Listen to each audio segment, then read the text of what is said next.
like war. We like war. We're a warlike people. We like war because we're good at it. And you know why we're good at it? Because we get a lot of practice. This country's only 200 years old, and already we've had 10 major wars.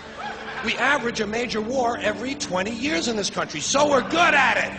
And it's a good thing we are. We're not very good at anything else anymore. Huh? Can't build a decent car, can't make a TV set or a VCR worth the fuck. Got no steel industry left, can't educate our young people, can't get health care to our old people, but we can bomb the shit out of your country, all right? Especially if your country is full of brown people. That's our new job in the world, bombing brown people. Iraq, Panama, Grenada, Libya, you got some brown people in your country, tell them to watch the fuck out, or we'll goddamn bomb them. Well, when's the last white people you can remember that we bombed? Can you remember the last white? Can you remember any white people we've ever bombed? The Germans, those are the only ones, and that's only because they were trying to cut in on our action. They wanted to dominate the world. Bullshit, that's our fucking job!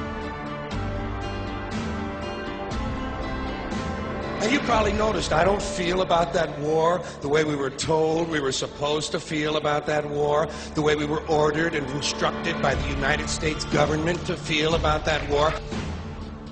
My mind doesn't work that way. I got this real moron thing I do, it's called thinking. And I'm not a very good American because I like to form my own opinions. I don't just roll over when I'm told to. Sad to say, most Americans just roll over on command. Not me. I have certain rules I live by. My first rule, I don't believe anything the government tells me. Nothing.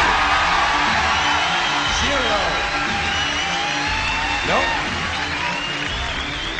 And I don't take very seriously the media or the press in this country, who in the case of the Persian Gulf War were nothing more than unpaid employees of the Department of Defense, and who most of the time function as kind of an unofficial public relations agency for the United States government. So I don't listen to them, I don't really believe in my country, and I gotta tell you folks, I don't get all choked up about yellow ribbons and American flags. I consider them to be symbols, and I leave symbols to the symbol-minded.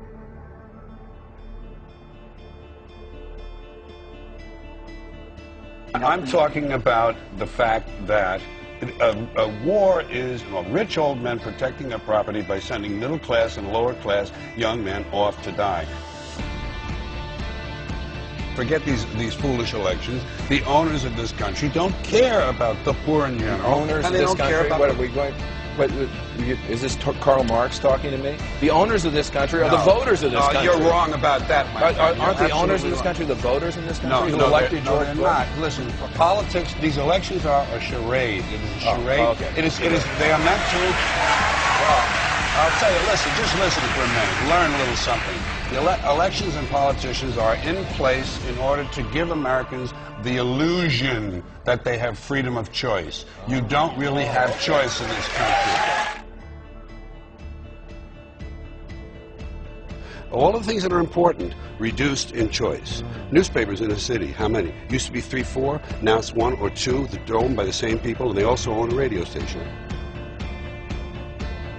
Give these people a voting day every year so that they'll have the illusion of meaningless choice.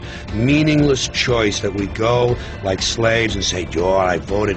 The limits of debate in this country are established before the debate even begins, and everyone else is marginalized. They're made to seem either to be communists or some sort of disloyal person. A kook, there's a word, and now it's conspiracy. See, they've made that something that should not be even entertained for a minute. That powerful people might get together and have a plan. Doesn't happen. You're a kook. You're a conspiracy buff. Conspiracy buff.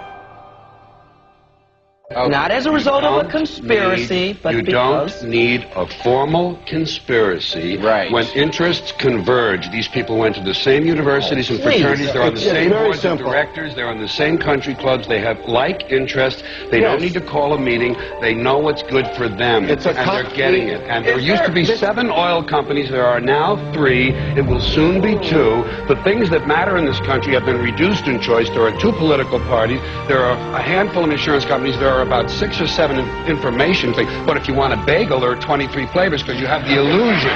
You have the illusion of choice. Right. You don't get the real important choice. There's no freedom of choice. That's a great point.